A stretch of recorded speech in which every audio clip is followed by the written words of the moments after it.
WWE Night of Champions 2025 will take place on Saturday in Riyadh, Saudi Arabia. Several intriguing matches on the card. Lots of interesting developments could take place on this particular show. Let's make some predictions for how it all could unfold. Let's start with the prediction for the Queen of the Ring winner. Jade Cargill goes one-on-one with Asuka. First time ever these two have faced off in singles competition. Maybe the first time they faced off in a match, period. Don't quote me on that, but I can't imagine if they have. It hasn't been many times, whether it's a tag team match or some other sort of combination of a match. But clearly, this is a huge opportunity for Jade to be in the ring with someone like Asuka, widely considered one of the best women's wrestlers in the world over however many, long period you want to look back at. Asuka is up there. And so when you look at it from that standpoint, she just made a return. Now you put her in there with someone like Jade, who, again, this is one of the biggest singles opportunities she's had in WWE, maybe the biggest when it comes to having the chance to prove that she is potentially one step closer to being a women's world champion in WWE. And so if you remember back when we talked about this, coming out of the last PLE, Money in the Bank, initially we were coming up with a roster of potential favorites to win these tournaments, both the King and Queen of the Ring. And immediately we sort of went to Jade as a strong possibility just because of all the different dynamics you have right now on SmackDown. And that is Naomi having the Money in the Bank briefcase. Tiffany Stratton is the champion, but you can kind of see we're getting closer to that point where you think, all right, Tiffany is probably not going to be the champion for that much longer, considering sort of how, long this reign has been thus far. And so if you're looking at it from that perspective, where Naomi maybe potentially becomes the champion, if Jade is your Queen of the Ring winner, she gets that big one-on-one opportunity in her highest profile singles match ever at the first two nights SummerSlam. And then you've got the whole dynamic of where does Bianca Belair fit into all this. To me, that really gives you kind of that new sort of fresh look on the women's side of things on SmackDown when it comes to that championship. And so I think that, for me, makes this prediction fairly easy when it comes to predicting that Jade Cargill will be the 2025 Queen of the Ring winner. Let's go to the King of the Ring winner, Cody Rhodes versus Randy Orton. We've been hyping up this potential match for, over a year now on this channel, thinking that we were going to get there a little bit sooner than we have. And also probably thinking there would be a much longer build to a Cody Rhodes versus Randy Orton match. But only going to get that on about 5 days' notice here, as of course Cody defeated Jey Uso on Raw to advance to the final to take on the Apex Predator. And now, this is something where, yes, you're going to have something they can do on SmackDown that sort of furthers, the issue, the personal sort of, nature of this whole match, but yet these are two friends, right? Orton said that Cody's like a brother to him, but Orton would not stop to get that opportunity to get another chance at John Cena for everything that happened at Backlash. And so that is kind of your story from that perspective for Randy Orton. But what's the story here for Cody, right? Because he is facing someone like Orton and knowing that, hey, this is a match that people have been waiting for a very long time. And like I said, probably not exactly the setup we thought we would get way back when. We thought it would be a much sort of, longer type of deal where Randy Orton maybe turns heel.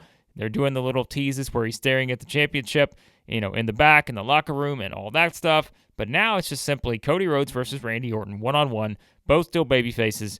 And how does that dynamic play into this match? Well, you would probably think you may get a little bit of that sort of old Randy Orton come out in this match because he has said he will do anything to get back that championship or that opportunity at the championship against Cena.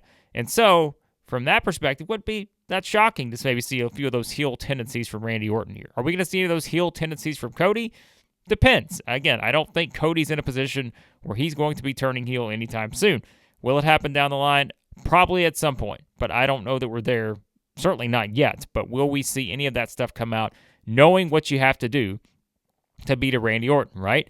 And so I think from that standpoint, you guys know my pick on this one, and it's probably not going to be too surprising. Cody Rhodes is going to be the pick for the King of the Ring winner. And I think, like I said, it's an interesting option because we know that Cody has already pinned John Cena at Money in the Bank in that tag team match. Usually it seemed like that would be your sort of easy setup to get to Cody versus Cena Part 2 at SummerSlam, but they've decided to go the route of making Cody earn it in this tournament, and I just can't imagine that anyone other than Cody Rhodes wins this thing now. Cody Rhodes is the pick for the King of the Ring winner in 2025. And I think the most, kind of appealing thing coming out of this is, do you get a little bit more of that, personal nature added to this match coming out of it, to where eventually that does lead to maybe a Randy Orton turn for that next match down the road, which you would think this will probably still be something we get back to within the next 6 months or so, just based on, if Cody is champion again, then Orton maybe takes aim at Cody, and you can kind of recall the history they have with this particular match at Night of Champions. My prediction, Cody Rhodes is the King of the Ring winner. All right, another prediction for the show is that Rhea Ripley is going to get a win over Raquel Rodriguez. It's very simple. That's my prediction for that one. I think, it's kind of one where they set this up on Raw. You're going to have a street fight, Raquel versus Rhea. Raquel put Rhea through the table on Raw. To me, that's all I needed to see. Now it's Rhea getting her revenge, and we know these two have some history as well, but I think you're clearly setting up a dynamic here where Rhea's going to be able to get the win. And now, as we said, this whole women's title picture on Raw has gotten a lot more sort of fascinating after Liv Morgan's injury. Io Sky really has not defended her championship much at all since WrestleMania. Has she defended it since WrestleMania? I don't even remember. But it's been a while. And so it's something where Rhea gets the win here, and maybe you do kind of get Rhea back into that picture where she's looking at possible world championship scenario here for her. Don't exactly know what that looks like heading into it from, the World Heavyweight Championship side of things on the women's side for SummerSlam, but we'll probably talk more about that coming out of the show. But I think this is just your basic, hey, we're adding another match to this card, which is a card that is, as you've seen thus far, it is a pretty stacked card, but we're kind of used to that for the Saudi Arabia shows now, given how much financial incentive there is to put on one of the best cards you have all year. And so Rhea versus Raquel, these two know each other well. I think Rhea gets the win here in this one. All right, speaking of a match that was also added to the card, we're finally getting the match between Sami Zayn and Karrion Kross. What's the prediction as it pertains to this one? Well, as we said, Karrion Kross has been the devil on the shoulder of Sami Zayn for the longest time now. And finally, Sami snapped. He punched him right in the face on Raw. But we saw Scarlett and Karrion Kross sort of amused by that. And so we're continuing to get these mind games from Karrion Kross. And, well, he's finally getting back in the ring. And I know a lot of fans will be excited about that. But I've got to think that now that they're doing this, as we said when we talked about the predictions for the King of the Ring semifinals, if Sami was going to lose, it seemed likely they were going to have him lose that match and go ahead and do this match in Saudi Arabia, get this one out of the way so you can really start that next sort of chapter for Sami's story, which could culminate at WrestleMania 42 with him winning the World Championship for the first time. And remember, as we brought up too, the Royal Rumble next year is also in Saudi Arabia. Could Sami be the favorite? I would have to think right now he is probably your favorite to win the Royal Rumble next year. And so how does this match, we talked about the history that could play in with Cody and Orton down the line. How does this match play into the history if we're looking back at it 6 to 8 months from now for Sami Zayn? And I think that's where we're going to get, kind of a pretty good story here when it comes to just thinking about the interactions between these two. My prediction for this match is that Sami Zayn is going to win, because I do think you want to kind of use this to kickstart that next, like I said, evolution of whatever Sami's story is going to be.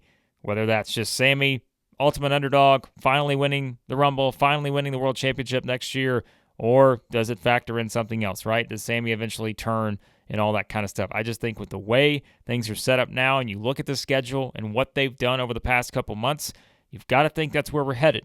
And I think Karrion Kross is just kind of, as we said, sort of the devil on the shoulder for Sami Zayn that he has to at least put aside temporarily as he continues to figure out what the next step is for him to get to the World Championship. And so this is a good chance for Karrion Kross to get back in the ring, because we said he's got a lot of momentum right now with the fans. But I just don't know that I see a scenario where Karrion Kross wins this match. I think it's got to be Sami winning.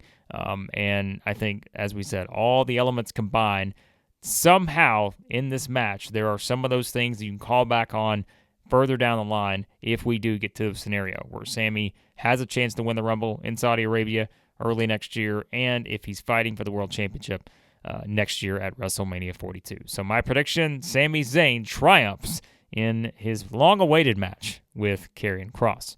Another prediction for the show, well, it's got to do with the United States Championship match. Jacob Fatu, Solo Sikoa. I love you, Solo. I hate you, Solo.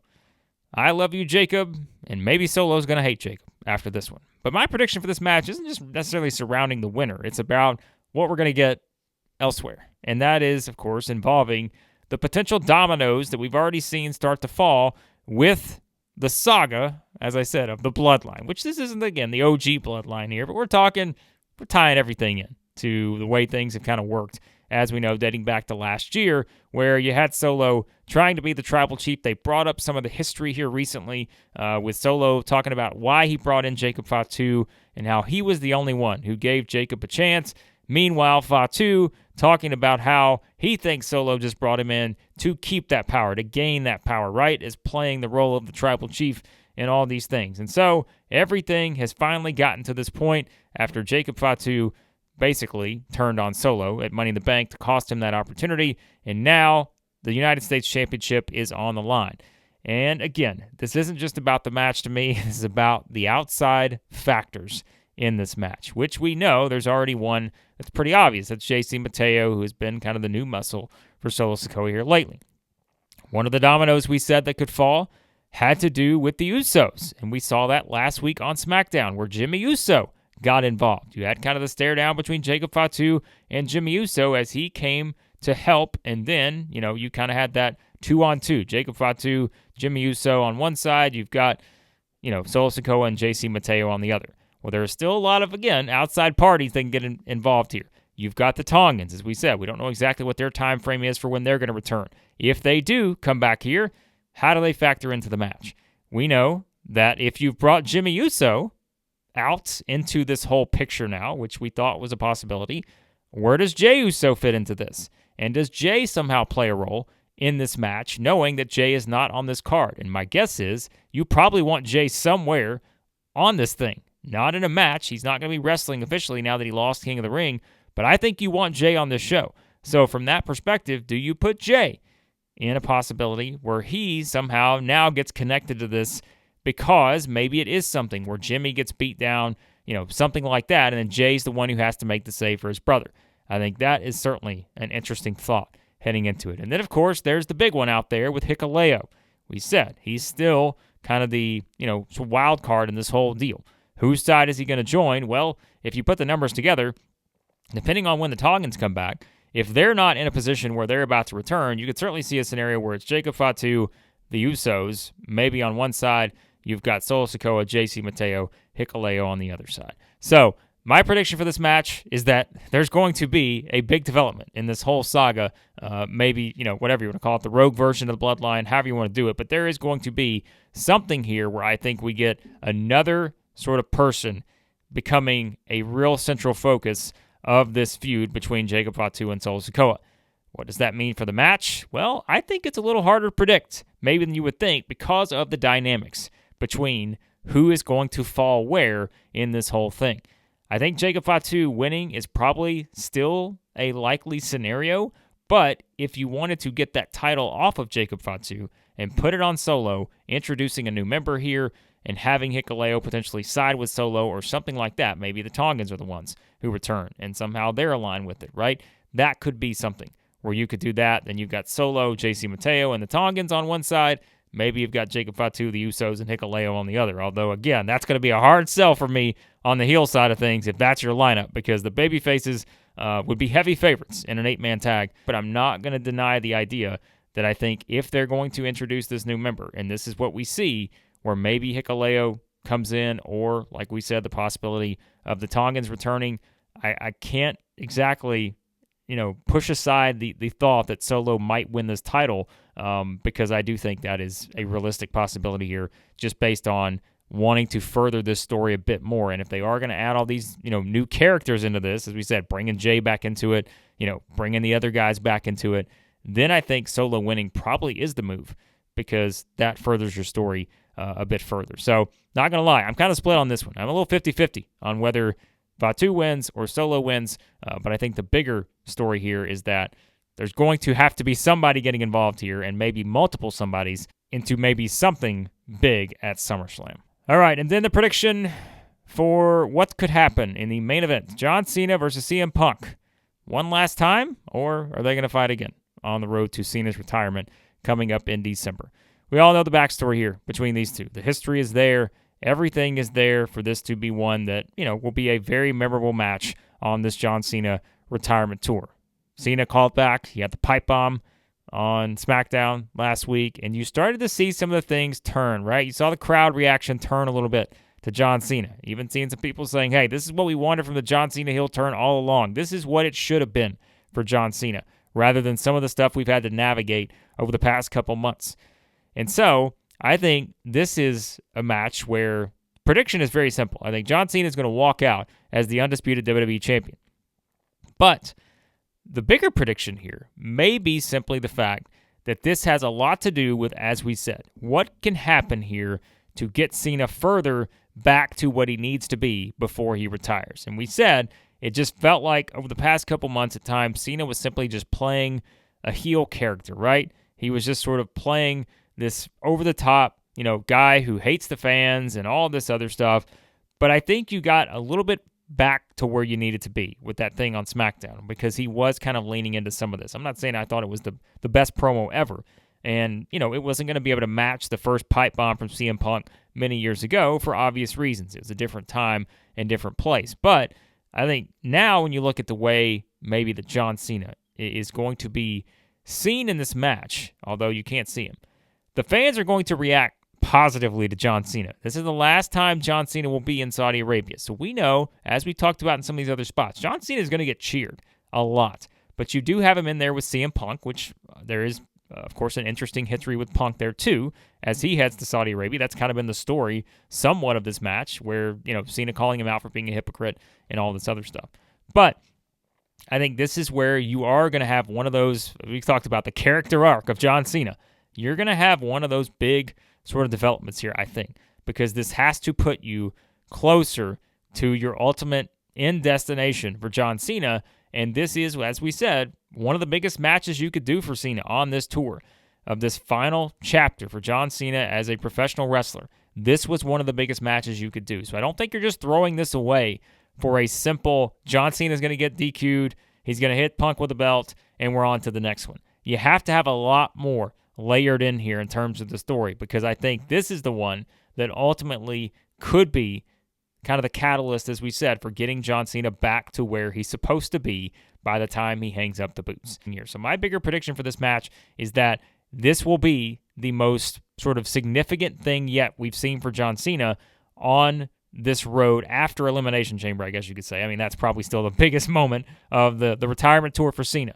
But the bigger prediction here is that this has to be something, I think, that is going to wind up being the thing we look back on and say, all right, that was one of the biggest things Cena did during this retirement tour in 2025. And I don't think that necessarily goes into the match outcome. I think that there is something in this match where you see maybe a little bit more of that turn for John Cena. And I think the crowd will kind of fuel that when it comes to, again, knowing what the reaction will be to seeing John Cena for the last time here. And it's kind of a fun setup. Even though the winner feels obvious, I think it's a fun setup because of all the history you can draw on. So there you go. There's some predictions for Night of Champions. You guys, as always, let me know what you think. Give me some of your biggest predictions for Night of Champions.